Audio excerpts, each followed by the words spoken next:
పరిస్థితి ఉండొద్దు. మీరు ఆడ పని చేసుకోవాలి. సిమెంట్ మన ఇసుక కూడా ఫ్రీగానే అందుబాటులో ఏమన్నా అవకాశం ఉంటే చూడండి. డిఎఫ్ఓ గారితో మాట్లాడండి. కలెక్టర్ గారు ఇసుక కూడా ఫ్రీగానే ఇస్తాను కాబట్టి వాళ్ళు ట్రాక్టర్లు పెట్టుకుని తెచ్చుకుంటే ఒక ఇంటికి ఎంత ఇసుక పడుతుందో ఒక లిస్టు రాసి వాళ్ళకు ఒక చిట్టి మీద సర్టిఫికెట్ ఇచ్చేస్తే వాళ్ళు తెచ్చుకుంటారు. కాబట్టి మీరందరూ కూడా ఇల్లులు కట్టుకోవాలి, సంతోషంగా ఉండాలి, పిల్లలను చదివించుకోవాలి అనే ఉద్దేశంతో ఈ రోజు ప్రభుత్వం మరి పేదల కోసమే సంక్షేమ పథకాలు తీసుకురావడం జరుగుతా ఉంది.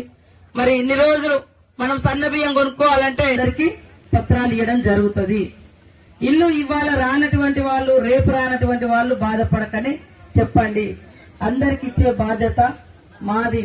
ఈ మండలాల మీద కూడా మీ బాధ ఏంది, మీకు ఎట్లా వ్యవస్థ సరిగా వ్యవసాయాలు ఉండవు, పంటలు ఉండవు, ఇబ్బంది ఉంది కాబట్టి అది కూడా మాకు తెలుసు. తప్పకుండా ఎక్కువ ఇల్లులు కూడా పెడతా ఉన్నాం, ఎక్కువ మందికి వచ్చేటట్టుగా. మీరందరూ కూడా సంతోషంగా మరిన్ని ట్రెండింగ్ వీడియోల కోసం న్యూస్ 18 తెలుగు యూట్యూబ్ ఛానల్ ను సబ్స్క్రైబ్ చేసుకోండి.